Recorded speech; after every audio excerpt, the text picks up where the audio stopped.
Good morning, it's me back with another video. Sorry, I've had a bit of a pause with doing videos. We've had, seems to be one cold and one virus after another, but now the sun's shining, we're feeling a bit better. So I'm here today to talk to you about Ollie's devices for his diabetes.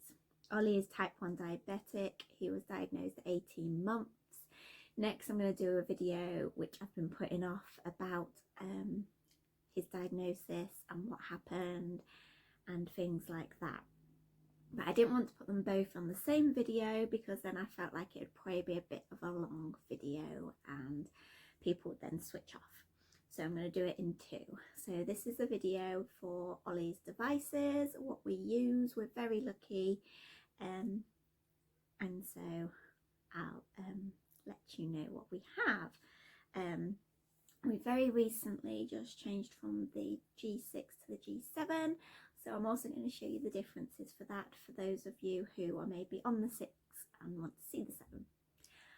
Right, so to start off, Ollie obviously needs insulin, because when you're type 1 diabetic, it's because your pancreas doesn't work no more, so you need insulin for your body to survive. Insulin isn't a cure for diabetes, but it's basically there to keep his levels down and help with his levels, so when there hopefully soon is a cure, he won't need insulin anymore. So at the moment he currently uses this, which is a pod, and it goes on his, we use his legs, but people use different parts of the body, and it basically, you've got a little hole, you put the insulin in, you then take off, it's like a plaster, you pop it on his leg, because that's where we put it, and then you click for it to start working, and it will give him a constant drip of whatever we program in to do his daily insulin. And then if ever we feel like we need to give him more, we can then control that as well. So for like if he's gone high for any reason, which can just happen, or if it's because he's about to have food or whatever, we can give him more insulin, so that then that keeps his levels down. These last 3 days, and there is different sorts of pods. There's ones that have wires, there's one that don't have wires, but there's lots of different ones. But we're currently on the Omnipod Dash. There is also the older one, which is an Omnipod, which looks basically the same. The difference is this little blue tab which you pull off. So those are his insulin. He also has a finger pricker and these little test strips. So basically you get a test strip, you put it into the machine here, this side, and you then, this has needles in it, you click it, get a little bit of blood, scoop it up, and then it tells us his numbers. We use this for if we feel, his device that I'll show you in a second that gives us his numbers, if we feel like maybe it's not right, we'll test him to double check. Sometimes if he's either gone high or low, the Dexcom can take a little while to give us his numbers. His numbers should be between 4 and 7. If not, you've got to either give insulin or give him something to make him go back up.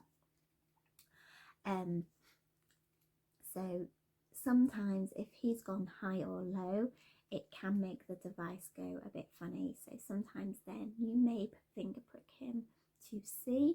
Another reason to finger prick him would be if just his numbers weren't coming through for any reason.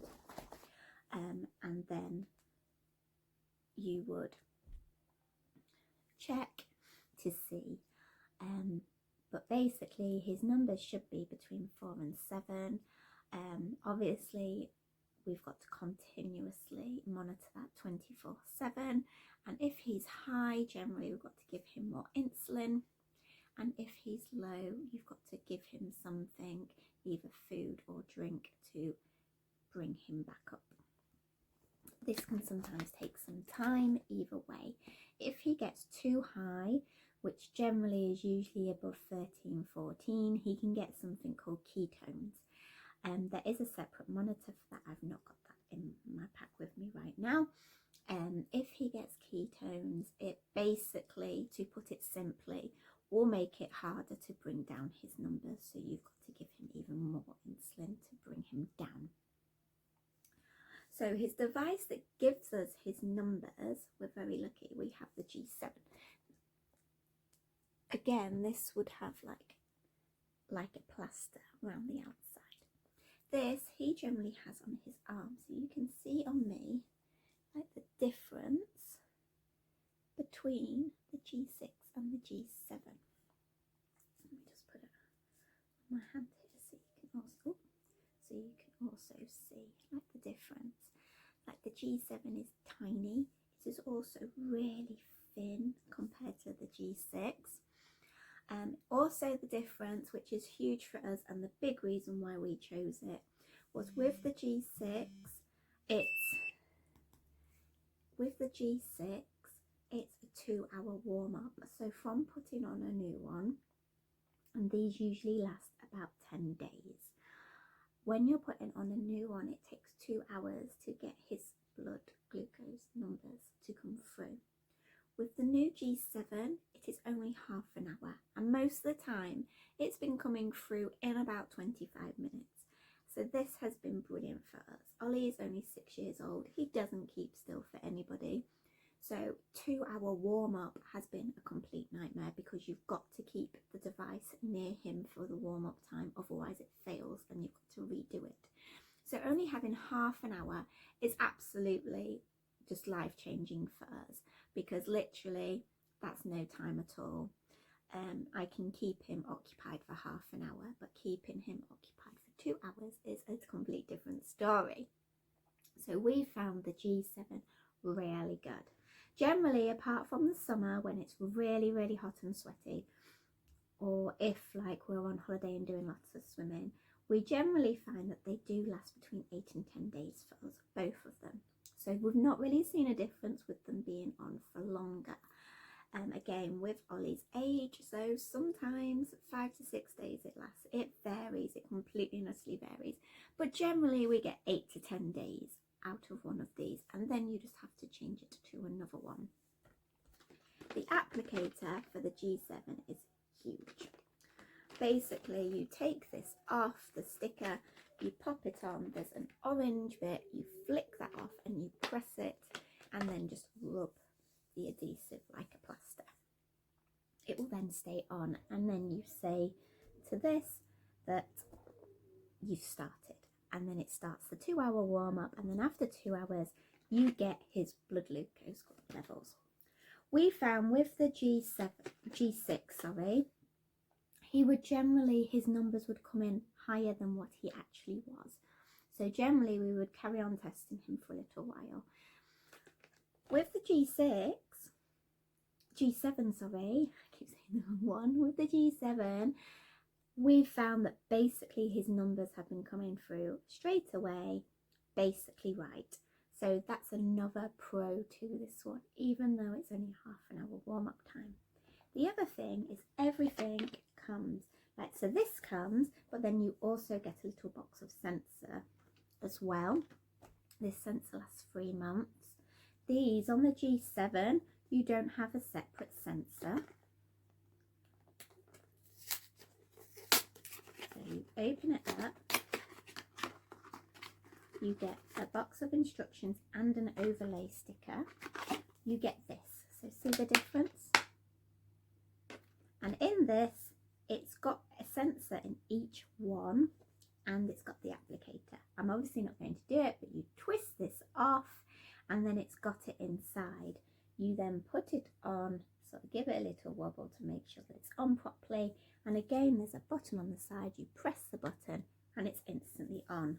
You then instantly go to your device thing like this and press to start the warm-up, and it instantly does it. And as I said, it's only half an hour, which is game changing for us. It's been amazing that it's only half an hour, but it's also just really good that like literally the difference in size.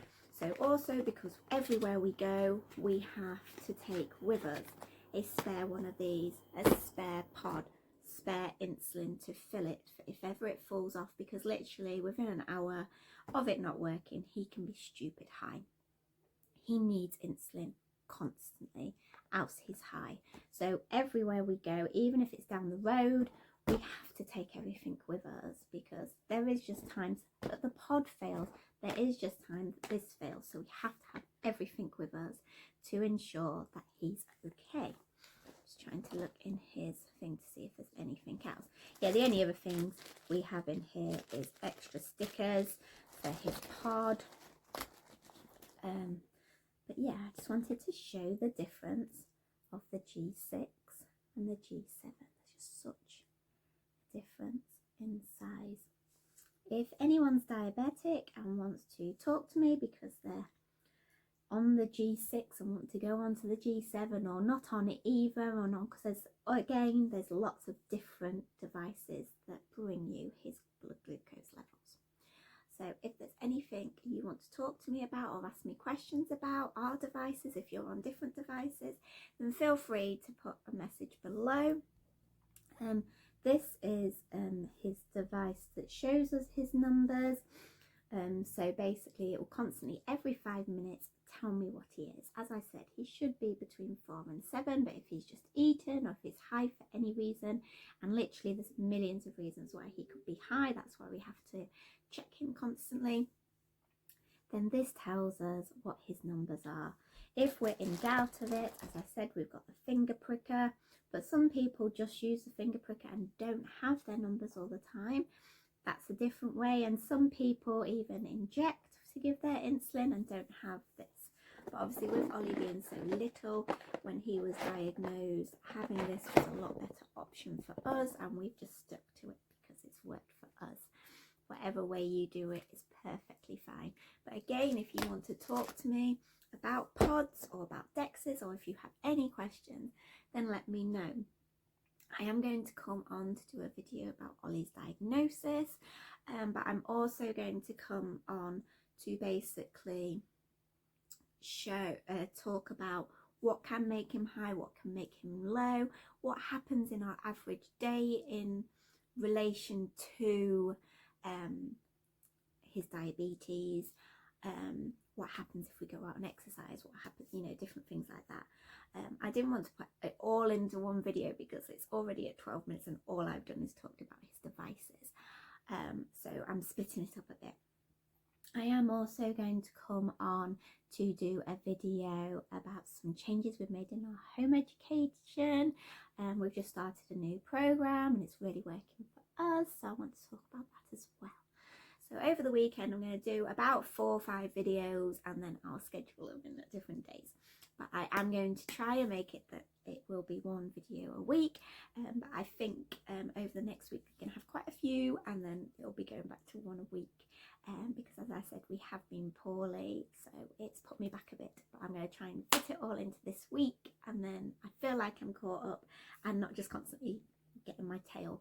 If there's anything you would like me to do a video on, whether it's about diabetes, whether it's about my family, whether it's about home education, then just drop it in the comments and I will try and do a video for you. Thank you for listening, and I hope you found it a bit insightful. I want to bring bits about type 1 diabetes onto my channel as well as home education, just so you all see what like a bit more awareness of it. I'm also going to do a video about what to look out for, so because you could save a life. If I would have seen a poster before Ollie was diagnosed about the symptoms of type 1 diabetes, I would have taken him to hospital sooner. He ticked every box. Most type 1s will tick every single box, so I will also be doing a video on that. But thank you for watching. Thank you. Please do the thumbs up and subscribe.